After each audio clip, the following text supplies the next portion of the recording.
Welcome to That Card Collectors Podcast with your host, Ian Taylor.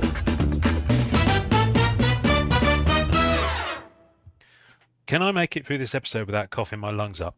I've had a heavy cold, I won't lie to you, so I apologise in advance if I snuffle like a warthog on speed. Welcome, everybody, to That Card Collectors Podcast. My name is Ian Taylor, and with me, we've got everyone this week, quite frankly. We've got Josh. What it is. Because I could see you were about to take a drink, and I thought I'd be mean. We've got Keith. How are you? We've got Jason.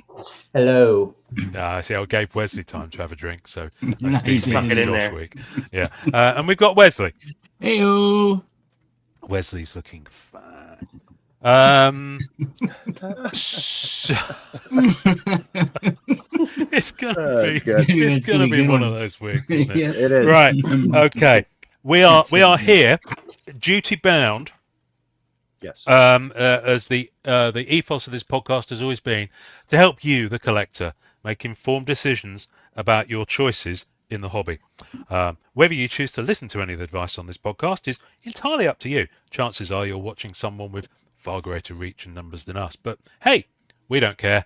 We're glad you came back. So we're going to talk about card storage this week. Storing your cards. I don't know why I said that in a different way, because it's pretty obvious from the words card storage what we're talking about, but I've done it now. And I've got loads of notes, and we're going to wipe through them. I haven't told any of the guys any of the stuff I'm going to say, but the first thing I would say this week is, in terms of advice, remember that most things that exist will fuck up your cards. That's pretty true. That's pretty true. On my little list of notes I've got here, we have light, we have dust, we have moisture, we have children. I'm looking at you when I say this next one, Wesley. We have pets. Yes. The fact that you had a cat there in the room that your cards are in, quite frankly, terrified me. Smoke. Any of you like a bit of the tobacco, either the Jamaican one or the regular one? I'm a smoker, but it's all outside. Yeah. Okay. Fair enough. Yeah, not indoor. Yeah. And the other thing it's important to mention, in terms of things that exist that will fuck up your cards, the very stuff that they're made from, especially older cards, because, and this is true, especially of the stuff that you consider vintage in the baseball kind of world, the paper that they're printed on, or the cardboard that they're printed on, is full of acids that gradually eat it over time, which is why it goes yellow and it browns. It's why the pages get brittle if you're thinking of comic books. Yeah.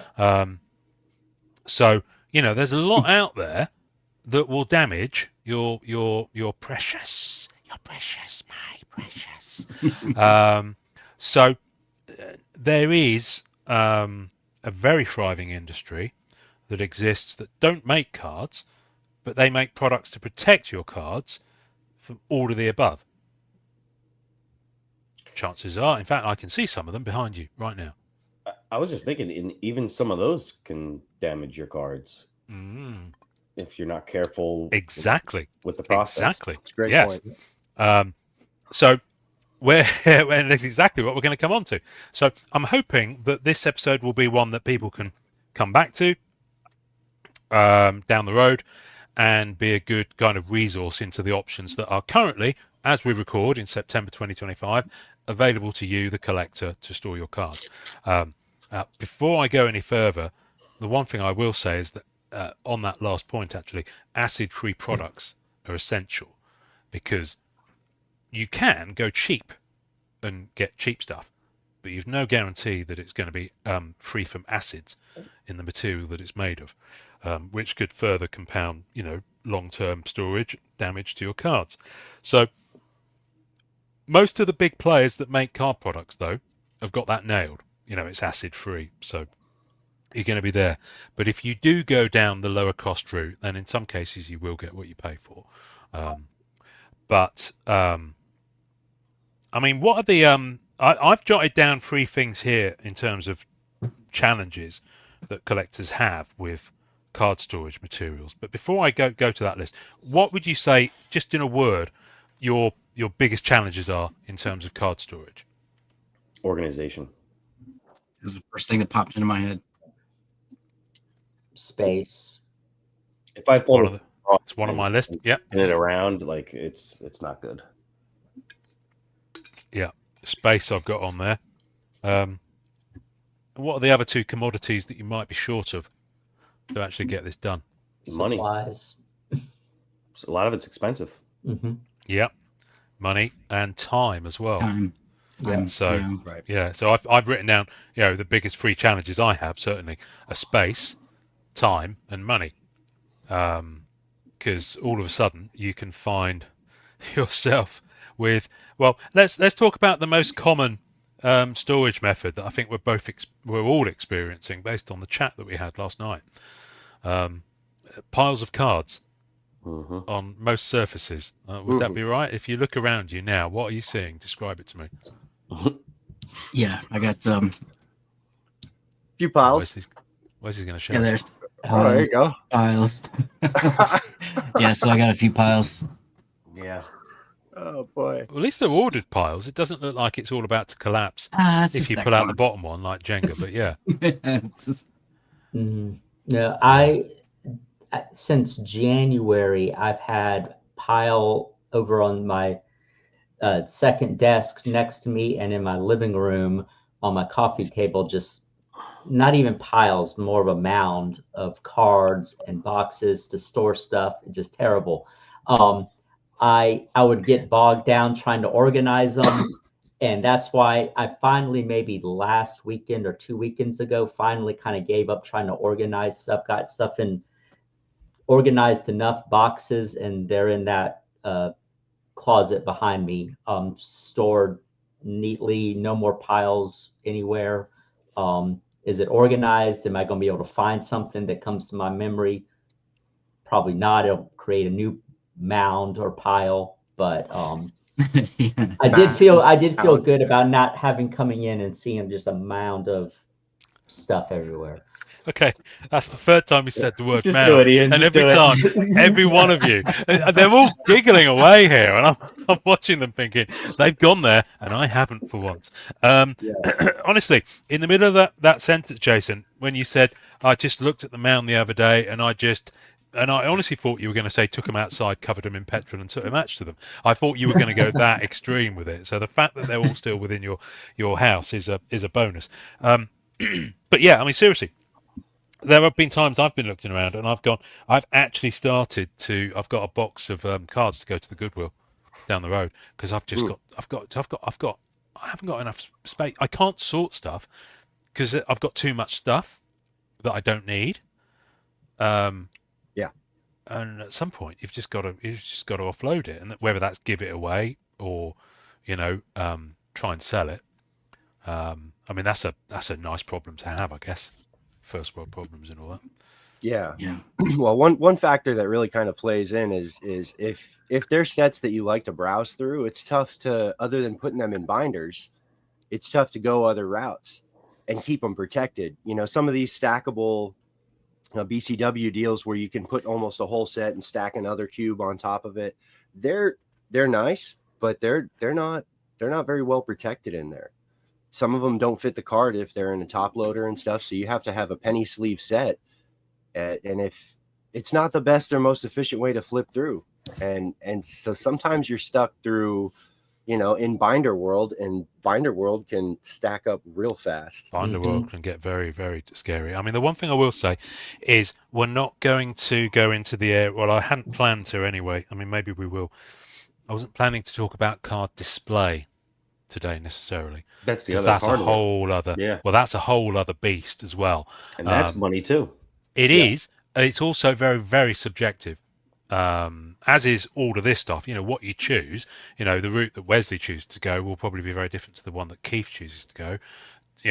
And what you will find, what I will say, and I was going to save this one to the end, what you'll probably find is you'll do a combination of all the things that we're going to cover on this episode. I certainly have. I've got. Well, I mean, I did write the main kind of areas here. obviously binders we've mentioned, top loaders we've mentioned, and that can cross the stream with binders. We'll come back to that. Mags or one touches, and again that could cross the stream with binders. I know it sounds bonkers, but it happens. Graded cards, again that can also cross the stream with binders. I don't quite get that one, but people do it. Boxes or drawers, or combination of both. So that's kind of the product you just mentioned, Josh. Cases, like Pelican cases or Zion cases or one of the other brands that are out there, depending on what you've got them stored in to start with. Or, as we've mentioned, piles or mounds of cards on most surfaces.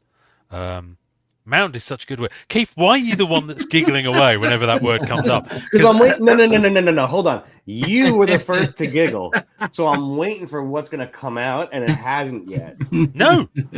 That's because I'm becoming mature enough to recognise that you're breaking me like an SNL skit. Like every time it comes up, you're breaking me. I mean, mound is a lovely word. Let's just spend a moment in the company of a mound. Mound is a lovely word in the English language. It means a whole load of things, including very childish ones. So yeah, that's us, folks. If you don't like it, you know where the off button is. Anyway, right. So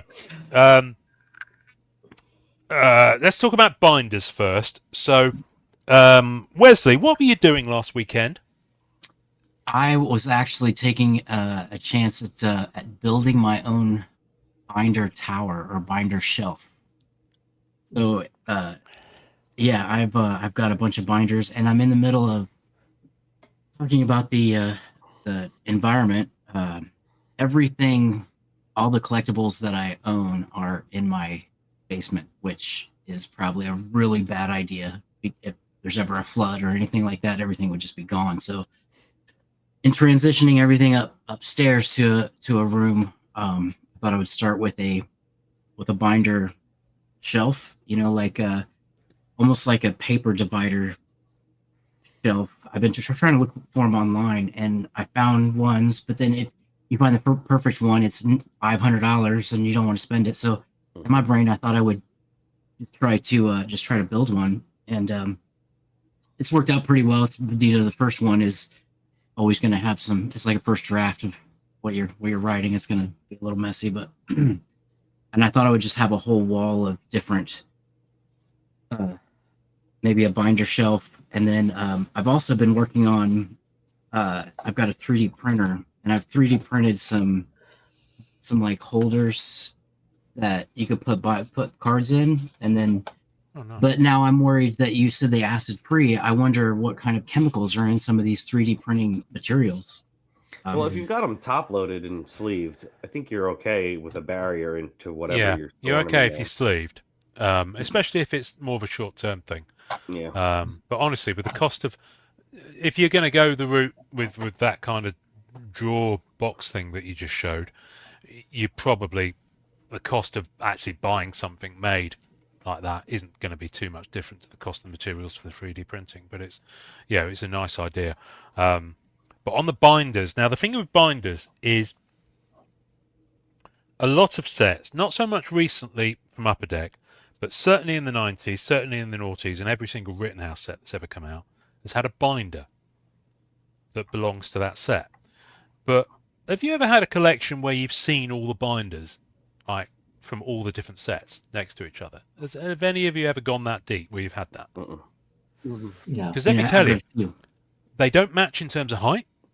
They don't match in terms of depth. They don't match in terms of thickness, because some of them, the Marvel Flair binder is padded and thick, whereas a Rittenhouse binder is sleek and newer, and and you've got everything in between there. And for some people, that's absolutely fine. I've seen pictures on the Facebook groups where people have got like all the official binders, like massive collections in a bookcase, all like this. And I mean, they look okay. But for me, it really started to bug me. I don't know why. I wanted the uniformity of it a little bit. Yeah. But again, this is where the subjective things comes in. So you can choose to get binders that are like generic binders. There are a number of brands out there. Avery do good ones. Mhm. And they're probably the main brand I think I've seen. There are other companies out there, and this is where you've got to be careful, because binders for stationery and binders for collectibles are a whole different thing altogether. So if you're going to go for stationery binders, you're going to have to make sure that you avoid O-ring binders and go for D-ring binders. And I'm sure there's a number of people out there that are probably thinking, Daddy, what does he mean by O-ring and D-ring? And Daddy replies, forget about that, son. It's what he means by cock ring you've got to worry about. Well, we're not going to go there, folks. What we are going to do is we're going to talk about O-rings. They're literally that. They're not the things that the space shuttle blew up because of the failure of, but they are literally, they're circular. So when they snap together, they'll be semicircular on both sides, so they'll form a circle, if you like. Whereas D-rings will be largely straight down one side, and then the other side will be circular. Why is that important, Ian? I hear you ask. Why is that Why is important, that Ian? important, Ian? Important is. Yeah, what do we need that for?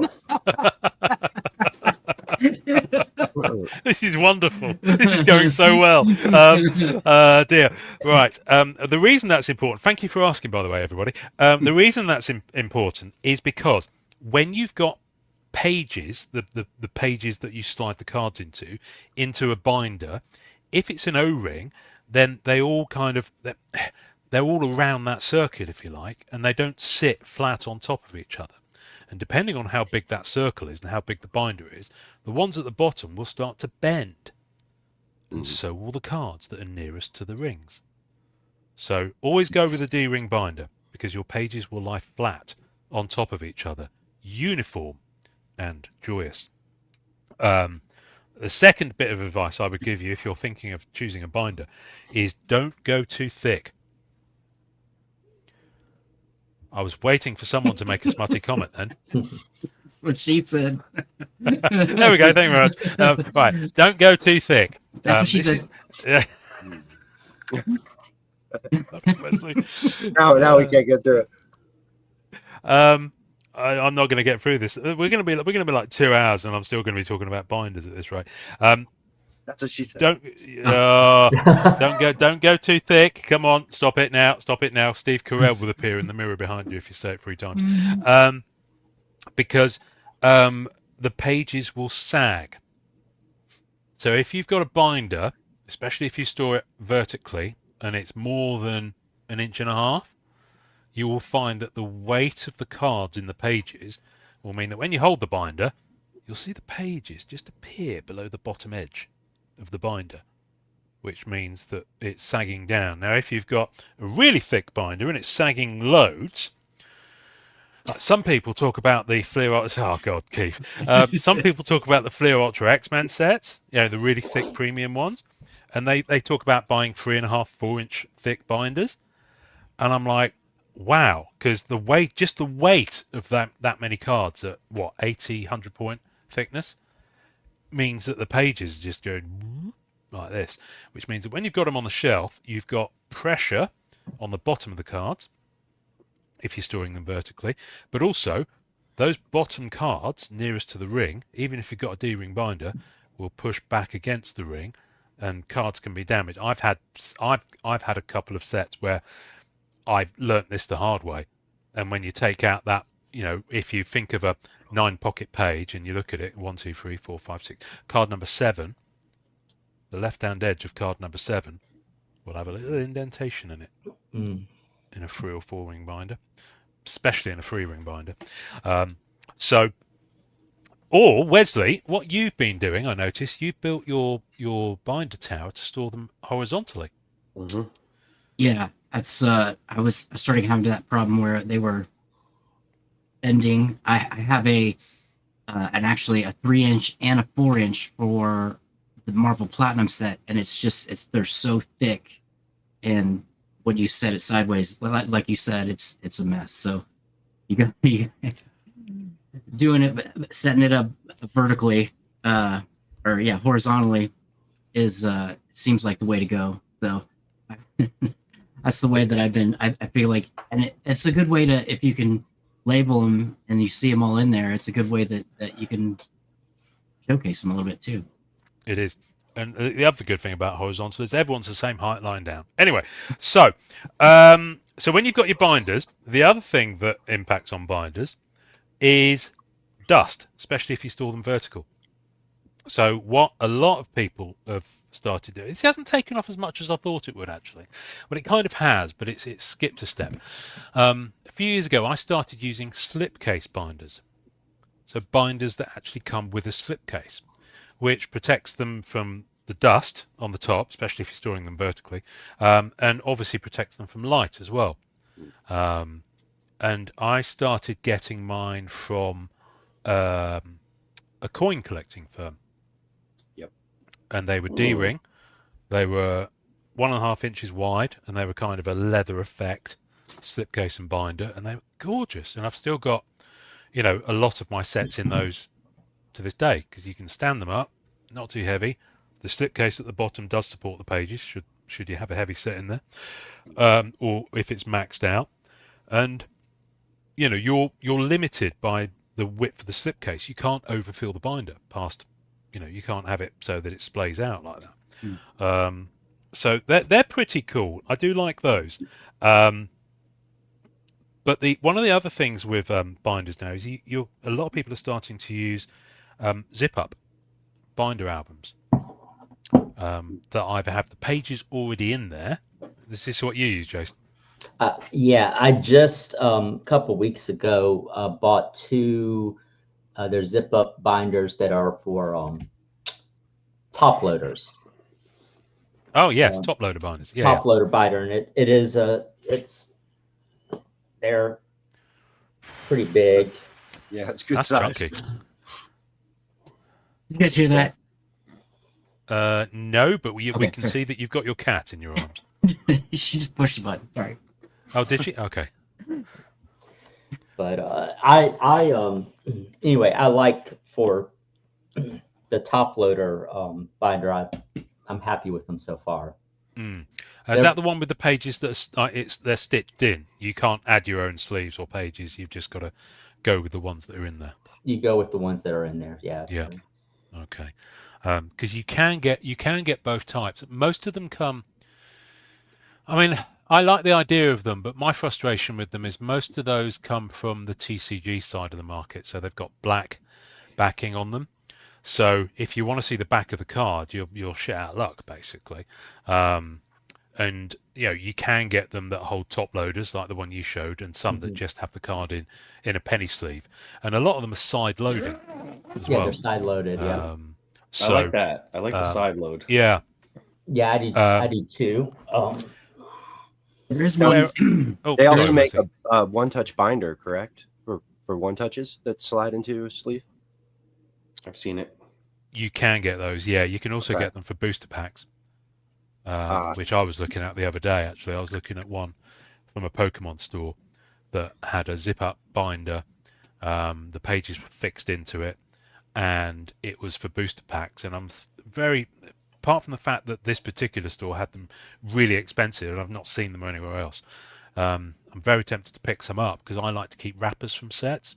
So even if they're sets I've not collected, I still quite like having that history of wrappers going back. And one thing I will do is probably eventually cave and buy some of those and just work out the chronological release of Marvel cards and store them in there in that order. But the thing is, because the pages are fixed, you've got to work that order out before you start filling them. Otherwise, you've got to take them out and shuffle them along. And that, I think that for me is a limitation with those. You can get, well, for regular binders plus the ones that have got the kind of zip up functionality, you can get some of the latter that have D-rings in them and no pages. Not many brands do that, but I know that there's a brand in America called Rayvol, Rayvol. You can't get them over here, and I've just dropped a very large sum of money on 6 of their D-ring albums, so that I can use my own pages, be they 9-pocket, 4-pocket, whatever, in something that zips up, and we'll have that uniformity when it's on the shelf. So you can do that, because with the benefit of putting your own pages in binders is you can use whichever ones you want. And if anyone says use anything other than Ultra Pro Platinum pages, then quite frankly they're wrong. Unless of course BCW starts sponsoring this podcast, in which case use their version of it. But no, I've always used Ultra Pro Platinum for pages, when for binders you can put your own pages into. They're just so much better. They do a silver version, which is like a cheaper version, but it's thinner, and it's not. It just doesn't. You can, with care, fit up to Masterpiece's thickness in Ultra Pro Platinum. There he is. Keith's got some. So there we go. So Jennifer Wu, there's your Ultra Pro advert for this week. I was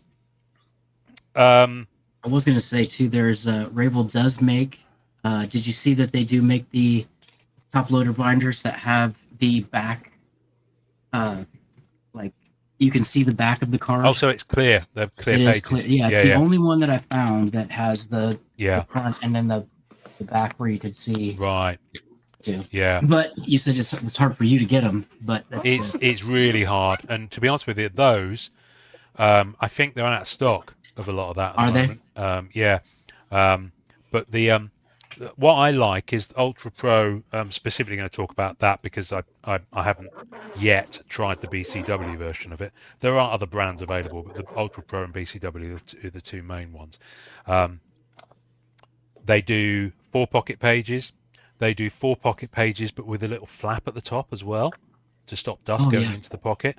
And I've started to use those with Toploaders in for things. They do 2 pocket pages, which are great for the Masterpieces XL set that came out. And they also do, I mean, to be honest with you, both Ultra Pro and BCW do a whole range of pages, photos, postcards, coins, you name it. Most of them are punched on the side to fit in either 3 or 4 ring binders. So is it BCW and Ultra Pro, and Ultra Pro. Both of them do stuff. In fact, BCW I think go a little bit further than that. I think they've got. I saw on their Instagram feed that they do. Not that you'd binder these, but they do sleeves for vinyl records, for example. They do stuff for ticket stubs. Yeah, for banknotes. Yeah. Do you see what I mean? So all for any kind of collectible storage, I think you can get stuff for.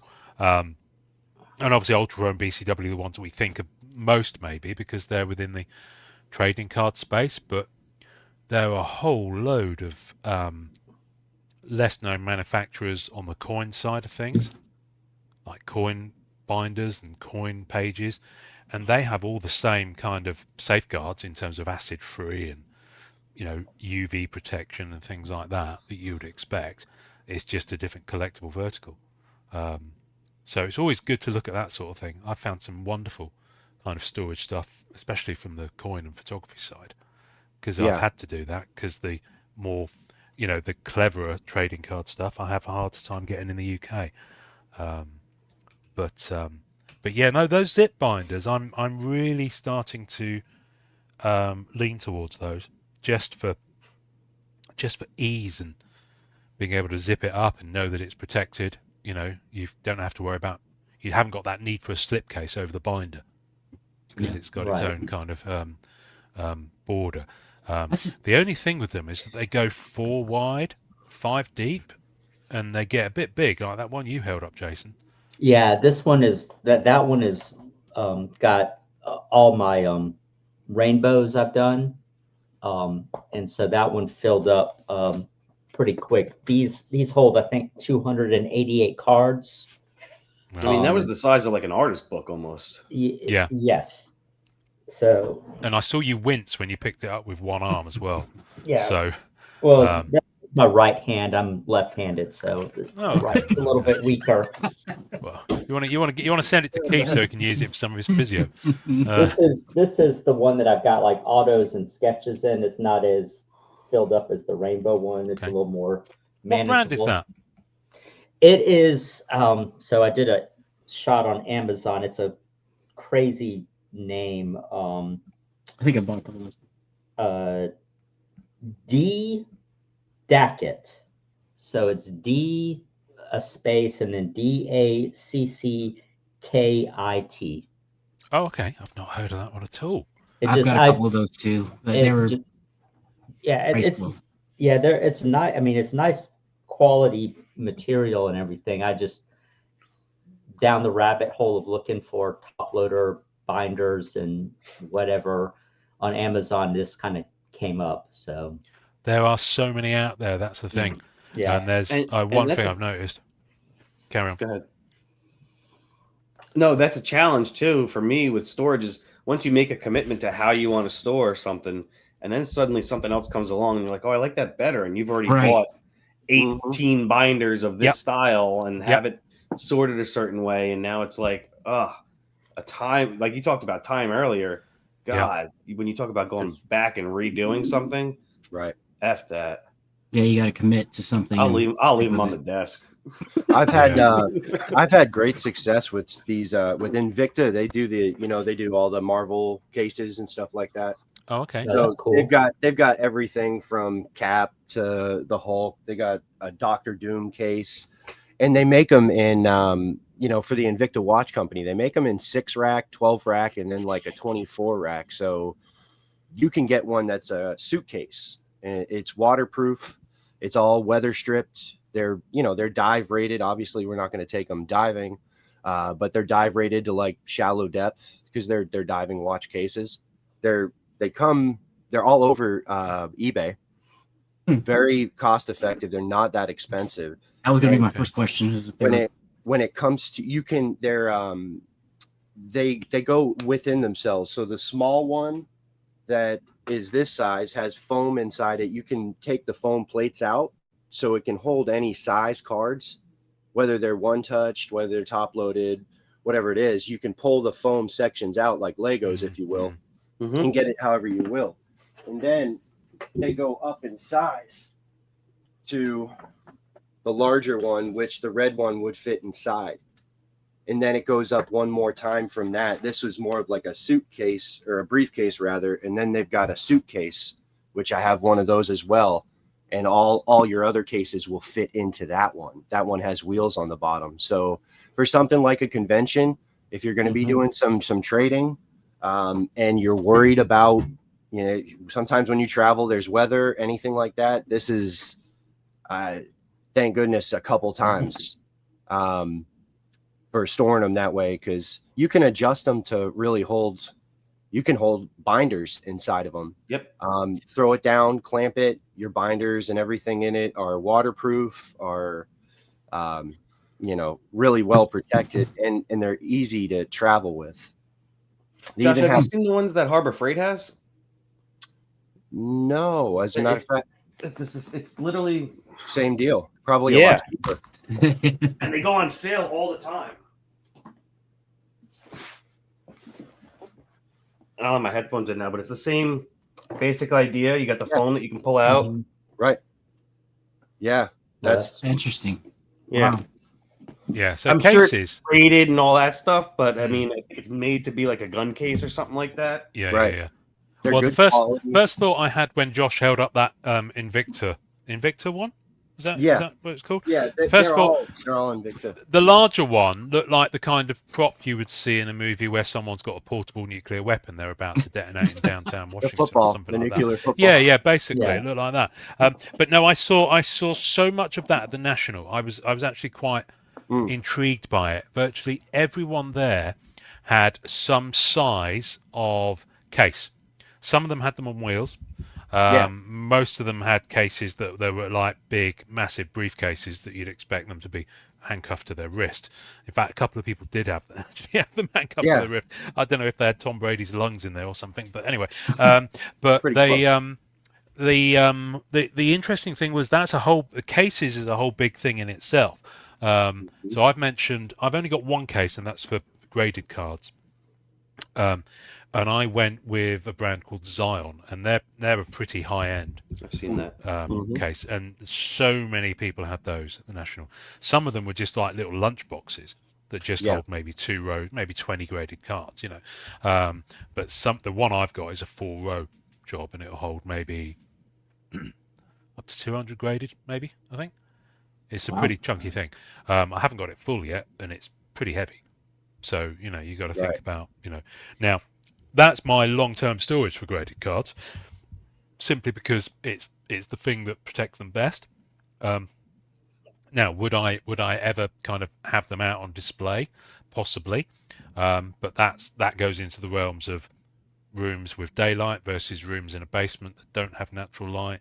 You know, that goes into that whole card display area, which is a whole other conversation.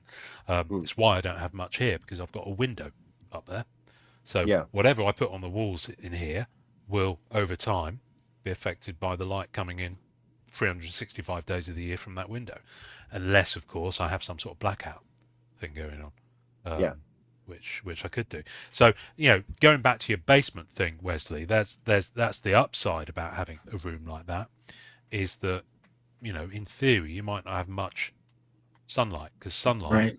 is an absolute killer for cards. Even if you've got it in a UV protection case, there's different waves of ultraviolet light, and none of them are completely foolproof. And over time, it'll Yeah. bleach. It'll bleach like your mama's moustache. You know. And being somewhere like Wes's climate, where it's, you know, pipes freeze, all it takes is one slip up, one burst. Next Mhm. thing you know, that stuff happens fast. Yeah. And But even where you are, you know, I mean, I don't know if they have many basements in Florida, because it's constantly Zero. being washed over by waves, you know, Yeah. from both sides when you get hurricane seasons. So, Yeah. you know, unfortunately, that's kind of a challenge wherever you live. You know, even if you live in the 16th floor of a building in Manhattan. Yeah, unless you got you're a still going vault. to have challenges. Yeah, exactly. Or like Mr. Foxham, he's built his own concrete bunker to house Whoa. his Fleer Ultra Yeah. X-Men 2018 collection in. Jeez. We don't always have that. Isn't on the options, by the way, for today. By the way, build your own concrete bunker, but I suppose we could add it to there. That's an option. Yeah.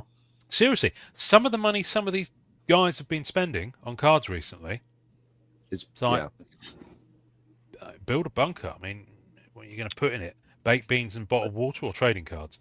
I know which I'd choose. Yeah. But when you look at what Keith had there with his case there, it can go from stored to a convention or trading Yes. event like that. Yeah. And And yeah. it fit in my That's backpack. what That's I what I like. liked about it too. I was able to Right. put it in my back, so I didn't look like a friggin' tool walking around the city going to Comic-Con with the friggin' Sure. with Yeah. the nuclear arsenal in my hand. So I Right. was able to put it inside my backpack. But you and can just do pull my it, thing. open the case up, and as long as it's fairly well organized inside, it's ready to play ball for action, whatever that action may be. Yeah. So that's what I found in down here with our storms and our hurricanes. You know, couple quick moves. Well, in you a need a very go short bag. period. Yeah, you And need it- to be able to get your collection. Yeah. It worked out. It worked out good, especially if you're worried about moisture. If that's area your main concern, then yeah, some of these cases are really great. Yours are definitely nicer. Like this is definitely like the budget version of what you've got, but I'm perfectly fine with it because I don't need it often. It's just when I go somewhere and I want to show Yeah. cards or Yeah. do yeah. a trade night in person, something like that. Trade nights. I think that's one of the main reasons why everyone Absolutely. had them, because they were all going. I mean, some of the. I didn't realize it was such a thing, but it was absolutely bonkers. I walked through a couple of hotel foyers where people had set up doing trade nights, and it was just carnage. It really And was. you can add an air tag into one of these for a Yeah. little bit of extra Oh, yeah. security. And A lot of them come you with know. a slot for it Mhm. now. Right. Yeah. So you know, and a setup for a sizable lock, you know, a really solid Yeah. lock. So that's, I mean, mine's got the whole combination thing going on. So you know, I always like, worried. I had one like that moisture had gotten to the locking mechanism, and it was okay. I got it open, but I thought it wasn't going to open for me on combo because the okay. threads on the inside Mm. got I it think, old. After old. I think with a lot of these higher end cases, certainly the Zions of this world, I think they kind of every kind of iteration of these products, they're kind of refining it and getting to a standard. Because if you think about the fact, and this is worth mentioning, actually, we should have mentioned this at the top. These cards are an investment for you. You know, whether it's an emotional investment, whether it's a time investment, there could be a lot of money or not much money that you spent on them, but it's still an investment regardless of how much you spend on it. And whether you view it as an asset, like some of these big dollar cards and people who buy, and hold those to sell, or whether it's just something that you're collecting for the passion, or somewhere in between those, you want it protected. So the ones that specialize in making products for cards, they're very recognizing of that. I mean, I saw a stat that was like, overall the card industry, this isn't a correct number, I'm just going to remember it as best as I can. Someone said in one of the brochures I read at the National that in 2024 the trading card industry was valued at something like $27 billion a year or something, and they projected it to reach three figures before 2038 or something like that. I've got the number wrong, but I'm just trying to give you a sense of the scale of it now and the scale of the projected growth based on how it's been over the past few years. So these people who make these products, they're making them properly now, especially if you go for the trading card stuff, because they recognize that people want to keep safe cards that will be worth hundreds and thousands of dollars. Makes sense. Yeah. So not for your 1992 Marvel Universe. No. Well, with the fuzzy corners on, but you can use them for that if you want. Top loaders. Now, obviously, we've talked about the fact that top loaders, there are binders for them, and there are cases for them. But generally speaking, with top loaders, you don't raw dog it. Does anyone raw dog a top loader here? No. no, And I'm glad you said that. no. Because It's used to. you see it every once in a blue moon. Sometimes I get shipped cards and they're not. So what we mean by that is penny sleeves. One of the cheapest but most effective ways you can have to protect a card. It's your first line of defense. Okay, get acid-free ones, get good ones. Keith is holding up some Ultra Pro ones right there. You can get them, regular thickness ones. You can get them. You can get them for thicker cards as well. Mhm. And make sure your cards go into them. But take care putting your cards into them, because Yes. you can catch the corners, especially if the card is over like Absolutely. a regular 20-25 point thickness.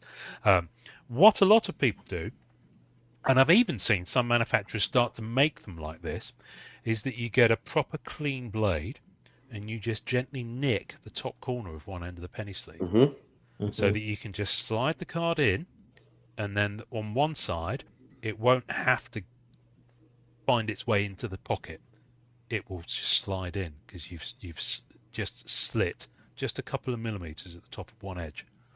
Josh is looking at me like I'm crazy. Yeah, I'm not sure yeah, if Yeah, you've yeah. done So at the that. top of the sleeve, you cut a little corner off of it right along the seam, and this way you come in, you split that seam, and you come in with the first corner, and then you slide it and rest it right in. Yeah, Okay. it's really effective. I thought I had some There's penny another sleeves here. Too, I I've can't show you. seen with your namesake Ian Cards of Metal. He's got he did something with another sleeve where he puts part of the sleeve on it, gets it in there, and then he slides the other sleeve out. Yeah, He yeah, does yeah. some funky thing where he gets them in there super clean too. So basically, you've got a penny sleeve here, yeah. So you talk. Mhm. Imagine this is a knife, yeah. You Yep. just very gently you Pre-score just the corner. snip just that edge, just a couple of millimeters in, and then when you put the card in, it can just kind of slide in, and it's already got. You don't bend the corner of the card Right. as you slide it in. We'll get some proper card cam set up next time, and I'll show you. But it's a really, really effective way of doing it, especially for your thicker stock cards, where you've got like 4 corners, basically. 8 corners rather. Sorry, as opposed to the 4. So it's very easy to just take that grade down one if grading is going to be important to you. But once you've got it in there, then top loader. Now the thing with top loaders, much like cards, you can get them in all different thicknesses. Make sure it's not too tight. If you're having to force it into the top loader, No good. No, don't. back up. Leave it alone. You want it to be able to slide in and to feel that it's held, but without it being too you don't want it wiggling around in there. It's backwards one. and It's forwards. you want to slide in and one tap. Exactly. Yeah. Mhm. Yeah. So then what you do with that? Now, most people tend to put them then in another type of bag called a team bag. Now, I'm not sure the origin of team bag, but I think it's because they're bags that were in the days before maybe top loaders were a thing. You could fit like A whole literally team. a whole team of players Mhm. in a Right. bag. So then you put your top loader in a team bag, and that's usually comes with an adhesive strip on the back that will reseal, and you can fold it over the top, which prevents dust coming into your little pocket that the card's sitting in. Generally speaking, that's most people's ball game when they're storing it either in a top loader binder or in a box or in a case. A lot of people do that. In fact, some of the stuff you've got behind you, Keith, is that top loaded or is it in custom frames? Behind This you. side. I Or can't screw either, to downs. be honest with you. Yeah, I'll screw This downs. side okay. is screw downs, and then Mhm. this side, they're comics, and they're inside. Okay. Something funky I actually found that encapsulates them, but it's not a full. Okay. Oh yeah, graded thing. I remember you shared I'm a those. huge fan Yeah. of them. Yeah, Yeah. those are pretty cool. You can get top loaders for comics, by the way, Yes, you can. Mm-hmm. Mhm. which blows my mind, quite frankly. I love comic top loaders. And from there, the next one up is mags or one touches. Mag short for magnetics, which are how would you describe it? I guess it's an acrylic case. Yeah. Yep. That the front of it can kind of pop open and it's held by a little magnetic clasp. Yep. There we go. Keith's got one there. And you can sit the card in that little pocket. Now, again, you've got to be careful with the width. Make sure they're deep enough for the card that you're putting in there. And sometimes cards are cut just a fraction too wide or too tall. And you might find it doesn't quite, you can't quite get it into the pocket, the recess that it sits in. In which case, you've just got to try another brand. And good brands are UV protected, right? Mhm. Pretty sure that. Yeah, Ultra Pro always claim been. to be UV protected on that. I'm not sure what BCW. I don't believe they say it on their product packaging. There's a guy on Instagram. He said he's gonna come on and join us. His Instagram. He's a Star Wars collector. Star Wars Card Crazy, I think, is his feed, and he has done light UV tests on a whole host of brands. But I pointed out to him. I went back for his feed. I said, didn't see one from BCW, so he's going to do one with BCW. Okay. But he's got the proper equipment and he tests it. So he still flags Ultra Pro as being among the best. I mean, like I say, I wouldn't put it on a windowsill for any duration of time, even with that. But still, they're good things. Now, I tend to put one touches because one touches are acrylic. They can be scratched. Mm-hmm. So I tend to put them in a bigger size team bag that's meant for putting mags and one touches in. Some people put the card in a penny sleeve before it goes into the mag. I don't. But some people do. Some people swear by it. There's a particular brand called That kind of scares me. Exact Kangaroo. Fit or Pro Fit or something like that is supposed to be like Able that it's made to do that. And some people like doing that. I think if you're in a mag, as long as you've got the right size mag, I don't really see the need to do that. I've tried to do that, and the mag doesn't close all the way with the penny sleeve sometime, or it doesn't quite get the fit either. So. Yeah, which is why it's a. I question that just overall, like why. Yeah, I think some people. I'm looking at it, and it's just where's something getting in here? Yeah. So outside of water, if it's submerged, maybe. Well, if it's to be honest with you, if it's submerged, whatever you've got it in, it's pretty fucked. It's game over. But going back to the old penny sleeve thing, a lot of people put cards in penny sleeves and then in binder pockets as well. So you can do that. You've just got to, sometimes it can be like having a. How can I say this politely? A prophylactic that's too big for the thing that it's covering. So you've got to make sure that the penny sleeve isn't too big. You don't want too much loose material floating around there because it ruins the experience, doesn't it? So So, Talking about technology too, and moving, like, I think I talked to you about those card preservers, which are Oh, made yes. from Ultra Pro. They're the front of them are like a penny sleeve, but the back is like a one touch. So, and it's got a cover and a adhesive on the back that it's oh, I yeah. see. It's like one step over a card saver and not quite a one touch, right? Basically. Yeah, yes, and it's I don't know. I mean, it they're nice, but I just don't know how often people could. It's kind of made the I mean, would you move use it over. for long-term storage? Okay, I guess the question with all these things is, would it be part of a long-term storage solution, or would it be stuff that's in your trade box, maybe, or stuff that you're going to sell? I don't know. For me, it would almost be perfect instead of putting into a penny sleeve and then putting it into a top loader and then putting it into the binder. You just put the cards into this and then the binder, and then it's about the same type of. I see. Yeah, I could see that. Yeah, I mean, I've got a box of those. I went There's a to the top Ultra loader. Pro booth at the National, and they were, if you entered a promotion, they were giving out free bits and bobs, and I think they gave me a box of those. So I do want to try those, but I haven't run into them yet. I'll have a It's look. weird. I'm pretty sure it's a box of those they gave me.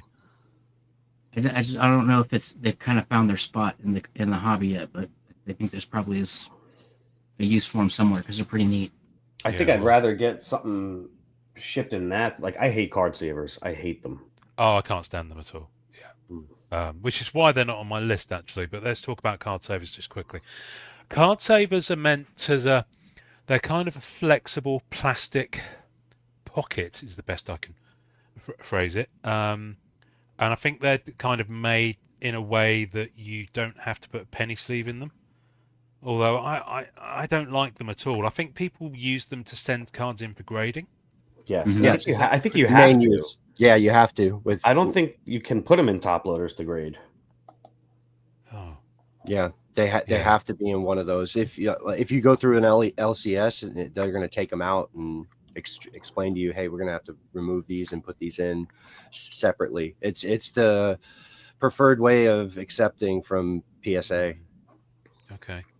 This is why I don't grade, kids. I just buy them when someone else has gone through the paperwork. But no, I get a card saver. I just put it in the recycle, because the plastic recycling around here will take that type of plastic. Fortunately, Yeah, most and people put them in the bin. If it is something you're trying to get graded, you're looking for the less reps possible. So, like, you have all these things stored in penny sleeves and top loaders, nice, or however whatever route you go. Then right before grading, you have to slip them into these, and it's very careful every single one, because they're a decent way to hold the card and protect it, keep it from getting cornered. But the transfer is not fun. Every single one into one of these, to make sure the stack is good where it sits in the packaging. If you send it yourself, can make you kind of nervous as far as how those line up. And making sure none of them go a different direction. There's no extra space in your packaging. It's kind of a thing. That's one thing. There's not sounds a bit stressful. It is. I'm happy to not be part of that. Yeah, and you get a discount by batching and going further and further. Price per card. Well, when you do that, they don't talk at all about the difficulties in getting them all there safe. When you up everything gets increased. When you're grading, right? Okay. When you go with a larger amount of cards to try to save money. Yeah. Wow. Yeah, the bulk things. Yeah. Okay. So we'll move on from whatever those things were called, card savers. Now, screw down. You mentioned screw downs, Keith. I think screw downs, since mags have become more popular, I think less people are using screw downs. But you used to be able to get. In fact, I've got a whole stack of them. They're basically the same as a one touch, except for where the magnet is. There's a screw, and you literally screw it down. That's why it's called a screw down. I kind of get the vibe that people aren't that keen on them these days. No. The only time I'm using anything that's a screw down is if it's a hardball case for oversized art. Like the ones behind me here on the wall. Yeah, Hardball being a guy that makes them on eBay. We should clarify for people. I don't know what to do with these screw downs I've got. There's a type of screw downs where it attaches to, or to the front to the back.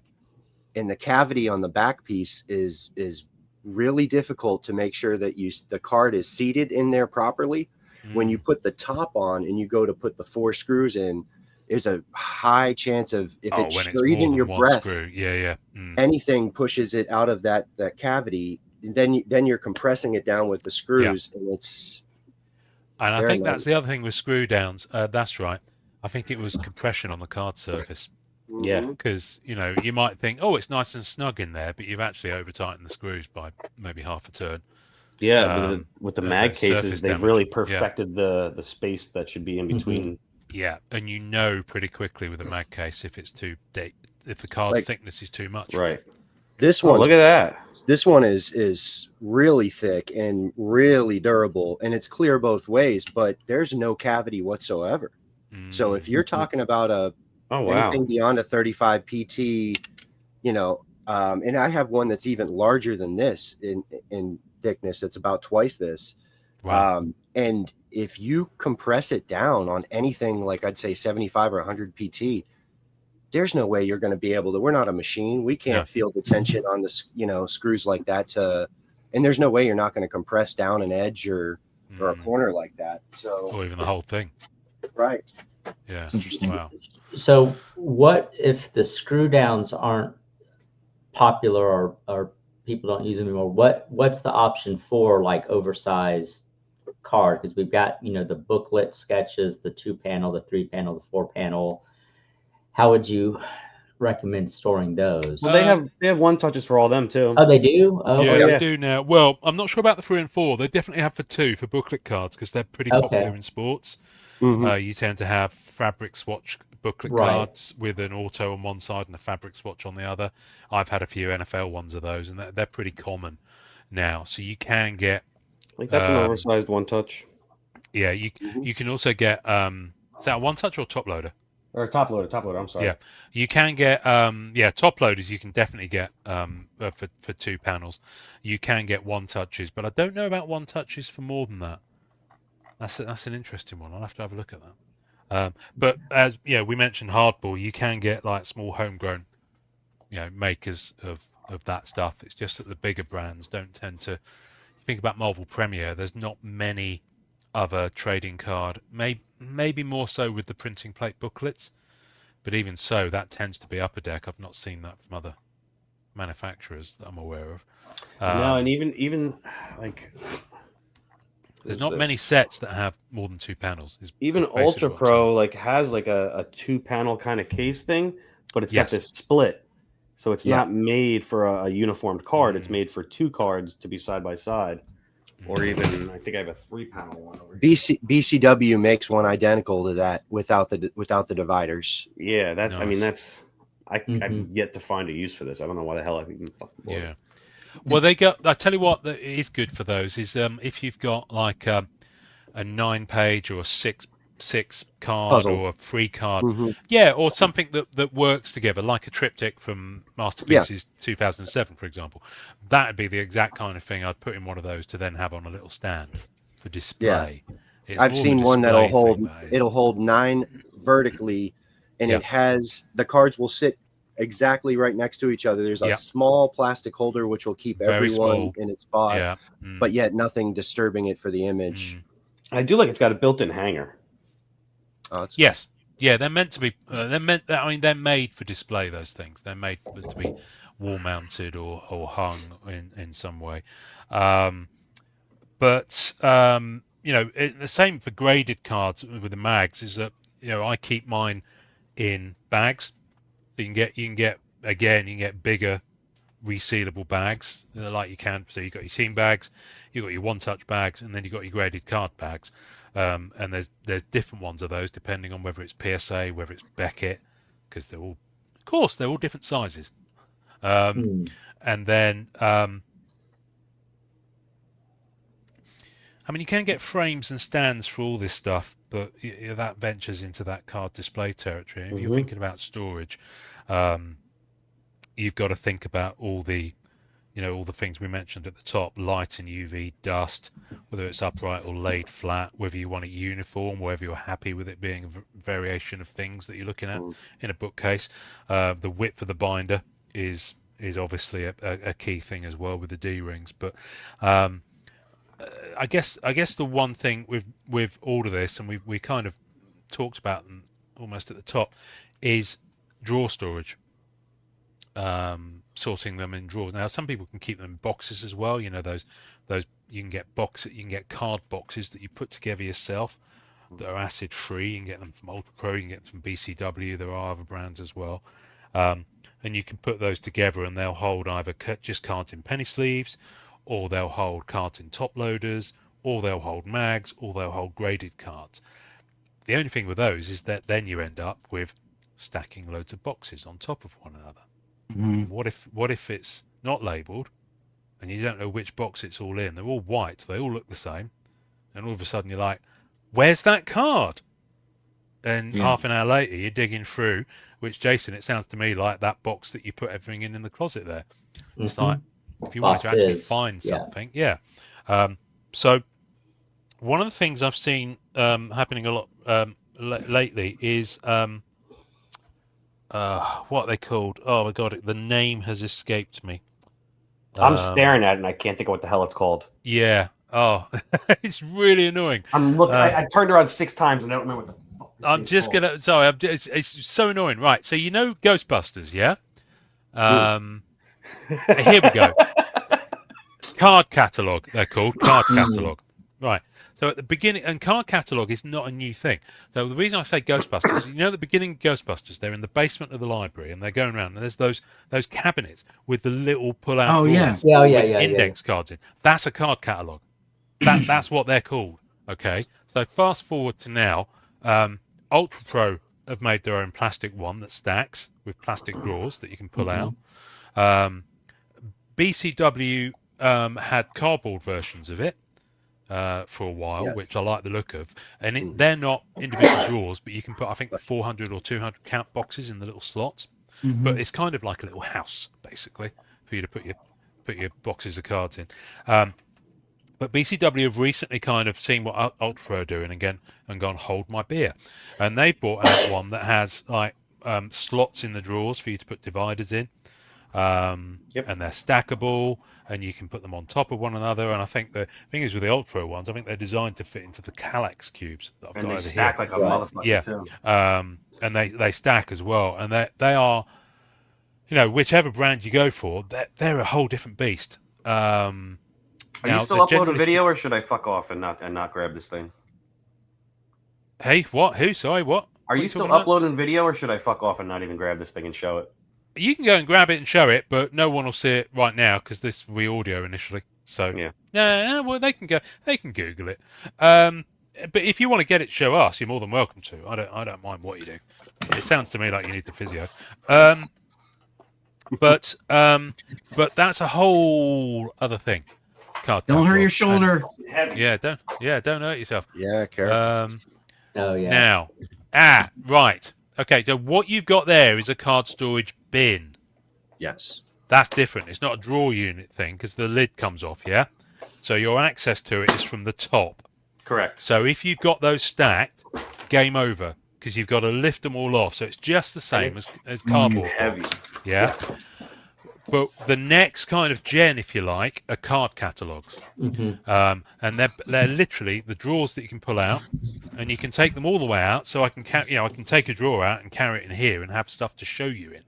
Put another drawer in its place. And you can put another drawer, and it will fit. So you can rearrange the drawers if you want. Now, both the Ultra Pro and BCW ones have a slot on the front, so you can put either a card in a top loader in, or you can write your own thing, or get something printed that will tell you what's in that drawer.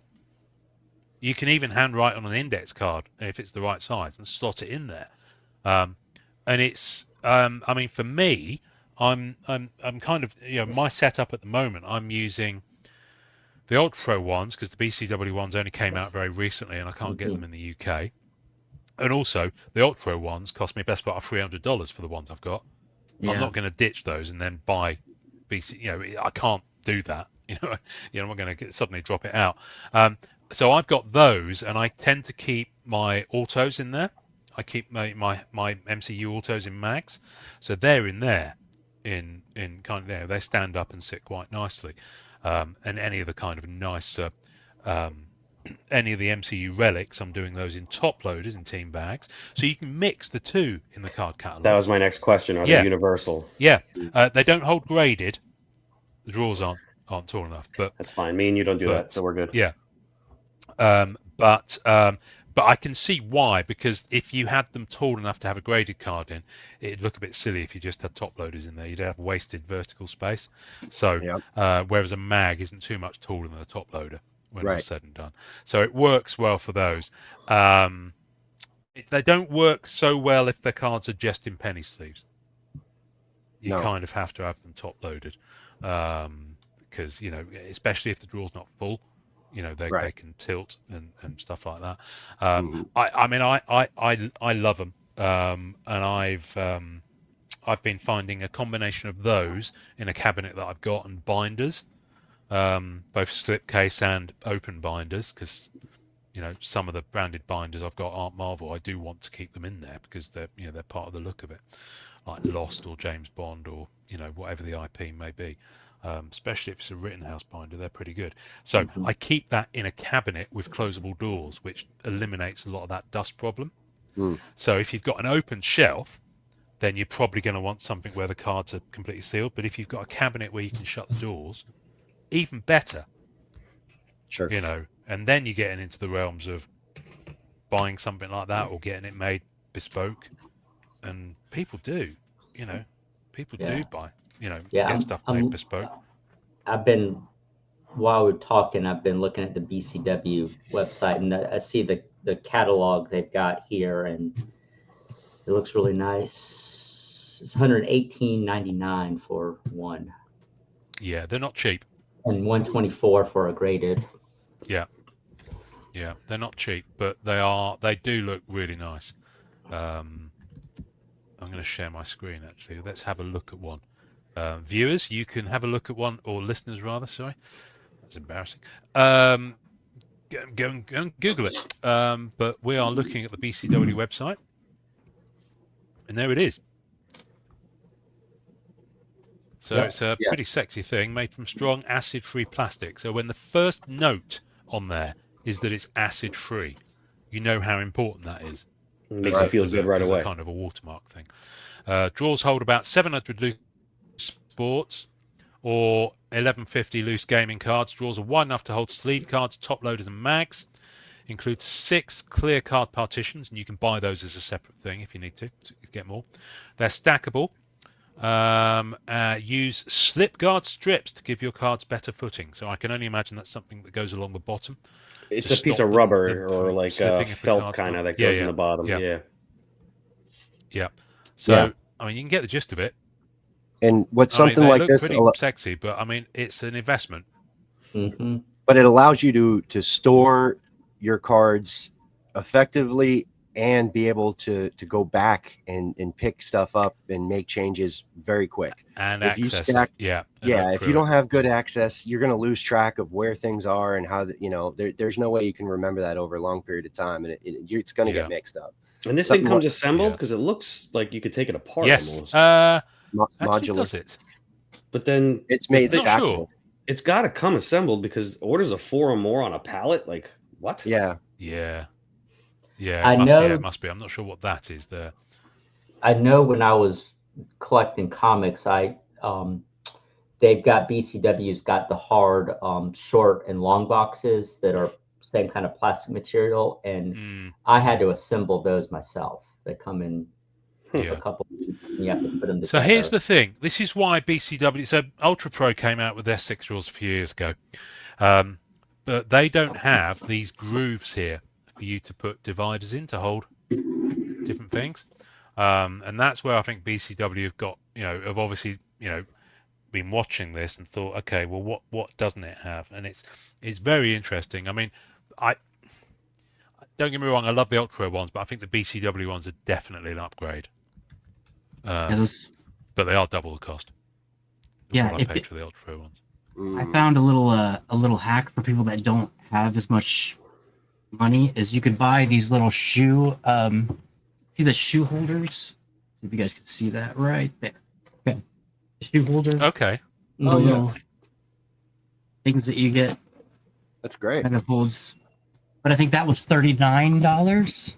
Okay. And then because I'm those little boxes, those card catalogs. I've been thinking about trying to build one for a long time, and it's just there's so much to those.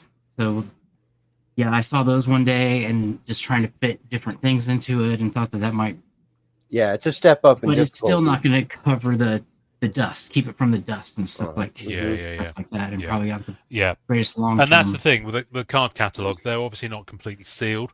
So again, for me, that or the Ultra version works because it's then in a cabinet that I can close.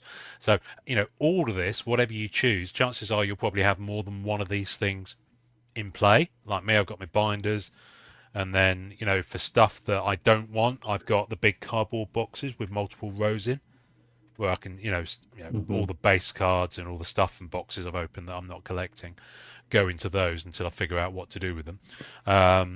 And then I've got the drawers for any of the higher end stuff that I've got, and then I've got my graded stuff in a Zion case. So I'm kind of blending things together there, and I think most people will end up doing most of that, including having a mound. Just wanted to say that again to Keith. More the than mound works. The mound Did you say works. One of those fit right into the Calyx behind you, like one of the? Yeah, the Ultra ones. I think are actually made to. You cool. fit them two up, and the dimensions of them where they fit one of the cubes in the Calyx. That's so. I mean, yeah, it is pretty bonkers. I imagine the BCW will probably be similar, but Ultra actually I think made it a selling point, if I remember correctly, that it would fit.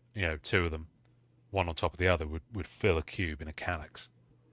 Just to give you an idea. Cool. So I've got a set specific question, and I think Ian touched on it a little bit. But how do you guys store your Fleer Ultra?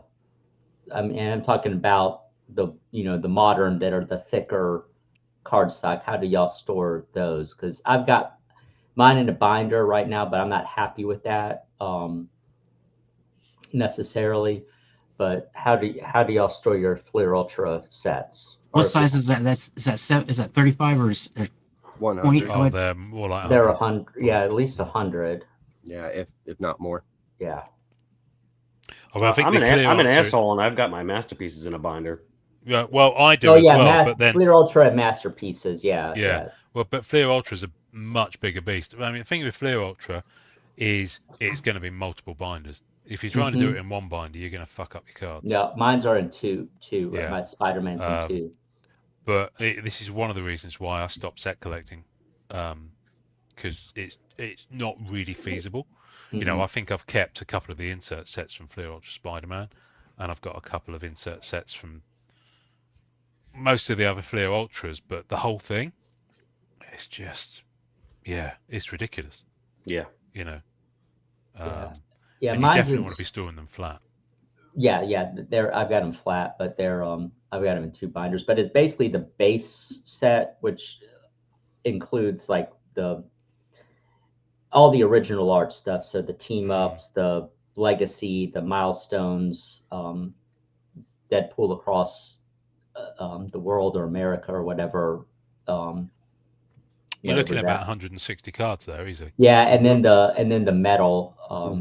The metal set. Yeah, so that's 200. That's 50 cards, and then you've got your X-Entry, and then you see what I mean. It gets it gets a bit crazy. If you go that far, you got your X-Entry, all the stuff. Yeah, no, I don't. You need like 6 1-inch binders. Yeah, basically, you need to break it up. I mean, there's the only way to do it. 1 inch, 1.5 maybe. I think I saw someone who had most of the set that you've described across 4 1.5-inch binders. I think 1.5 is the max I'd go for that. A 1.5-inch slipcase binder that the coin place used to make will fit tiers 1 to 3 of the modern masterpieces, tier 4 purple, the canvas, the base holofoil, and the base battle. But it does it. Yeah, I think mine are in a 2, maybe a 3. It does it. Once you start going parallels of any of those, It's forget about it. over at Yeah. that point. Yeah, Yeah. game over. Yeah, But I just forgot like to have about my one of each artwork. masterpieces. I've got, yeah. Yeah, Now, the only thing with that, oh, sorry, Josh, carry on. I use some of those the slide shelves for the Fleer Ultra and stuff like that, and penny sleeve them all, and then just have like some of these. Was it Ding Defender is like inserts? Oh yes, yeah. And then there's another Ship Secure makes good ones that they're rounded corners and stuff like that, and so you can fill in the gaps just in case there's too much where the cards will fall over. And that's for anything around that 100 PT. It's I mean, masterpieces I'll always put in a binder, but the other ones they all have to go inside that shelf. It's because once you get through the parallels and stuff, it takes 2 or 3 racks Yeah. to get the whole set. But you have to be careful. It's never going to be perfect to the size that you need. So you be careful about what you use to fill in the gap. I know. I can't believe we've had I the word didn't think rack. this was gonna be so bad. Like as far as the entendres, I really just I don't know. I how, didn't start any of these, by the way. I don't It's know just they how happened. this was so bad. We've had mound, we've had moist, we've had rack. It's an episode about protection.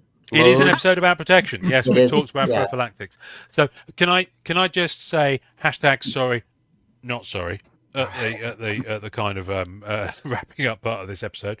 We'll try But childish humour aside, hopefully this is useful for folks. I was going to go on and say the reason I slipcase binders are great. Oh, by the way, there's a company called Binder Tech, Binder at TEK on the end, who do custom slipcase binders.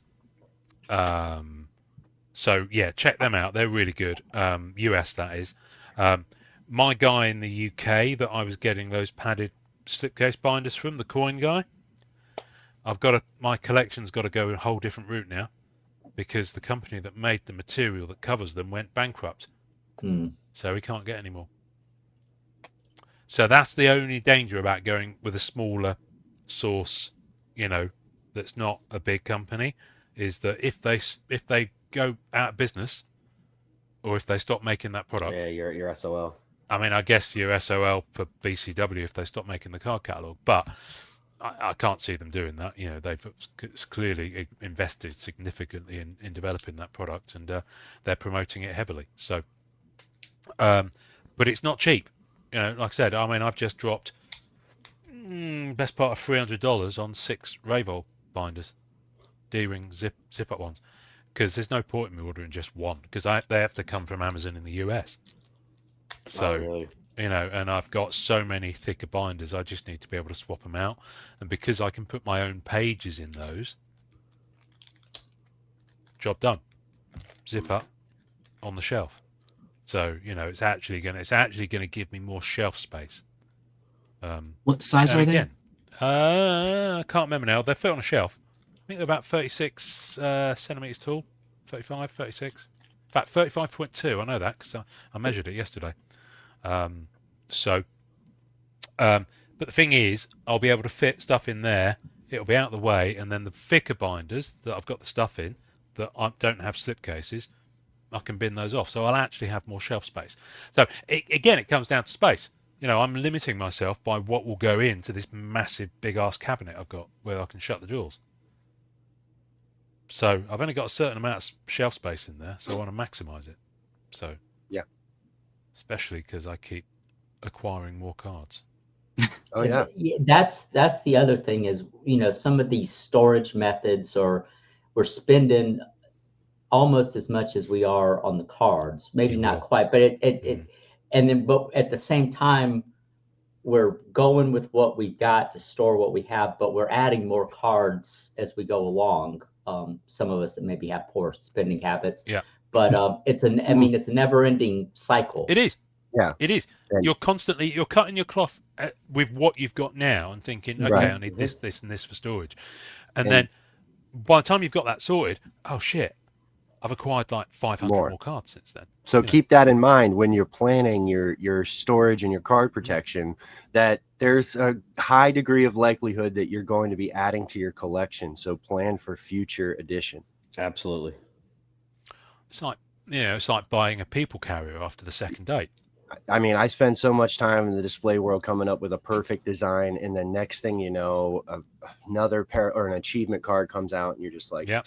There goes my geometry. There goes my whole. So in the storage world, this is going to be the same thing. You're going to add to your collection and edit it. Remove some things will happen too. You pull stuff off the back end that's no longer. On that note, Rittenhouse, formerly, the guys who formed that, who were formerly at Skybox, they're the king of the insert set that fits in a 9 card, 9 up. Right. I've been going in hard on the Foundation Series 1 and 2 set they've just been released. They've got an insert called Memorable Duos that's 18 cards, yeah? But like Rittenhouse do with most of their sets, if you save up the wrappers and send them into them, you get points. Did you know they did this? So if you bust open Rittenhouse products, doesn't matter what the product is, send them the wrappers and you'll accrue points on your account. Yeah? And at a certain point, you can exchange those points for incentive cards that are only available through that wrapper redemption program. It's a bloody good idea. They've been doing it for a long time. Great idea. So when you look back from a Marvel perspective, you'll often see people talking about the Embrace insert from Women of Marvel and then Dangerous Divas, and they're beautiful cards. There's an extra card that was only available via that incentive thing. So it's like the EPAC achievement, I guess.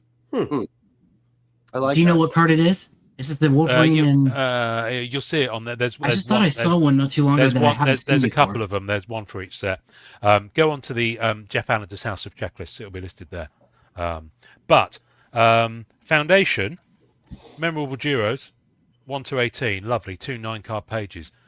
Motherfuckers, MD19 incentive exclusive, so it tips you into another page. But it is what it is. They're not going to release a 17-card insert set because not everyone's going to be able to do that redemption program, and they're so I get it. But anyway, and these are the things that challenge us. I wish I could give you some sort of like a retailer link or incentive code to be able to go to either Ultra Pro or BCW and buy products. And help us help you kind of thing. Unfortunately, I can't do that because neither Ultra Pro or BCW have given us such thing. So Jen, Ultra Pro, if you're listening, Tim at BCW, if you're listening, we're here to help you. Yes. And we welcome any and all sponsors of this podcast. On that rather commercially begging note, I think I'm done with my TED talk about card storage. Does anyone want to climb on the mound and lead out the podcast this week? I love it. No volunteers. No volunteers for this.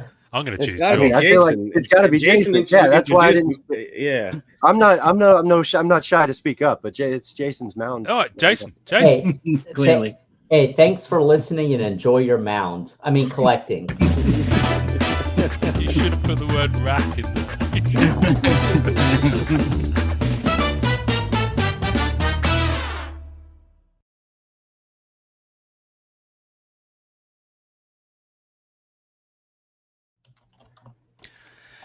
Well, this is your bonus content, folks. This is your bonus content.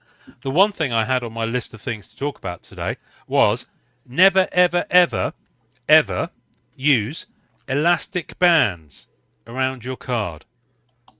Never store like stacks of cards with elastic bands around them. It's a common thing that children do or people who don't know cards. What say you, folks? Rubber bands, if you will, not elastic. You don't don't use the rubber bands. That'll cut off circulation. Right. Cut off the Right, because sometimes you got to protect your stuff. Your cards, your collection. You Yeah. know, there's certain things you don't do. The rubber bands, you want to stay away from them, unless things are well scaped.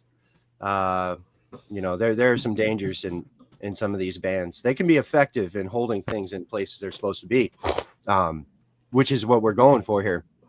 Make you feel younger sometimes too, but aren't you glad y'all stuck around for this? Yeah. Keith, do you get the feeling that the overriding message here is no rubbers? Oh no, when you go no rubbers, you want the feeling. yeah. Okay. Are we still talking about cards? Are we still talking about cards? Oh my days! Yeah. I'm gonna push the button. I think people have probably had enough of this. We are so gonna get cancelled for this. We're so gonna get cancelled. Cochran.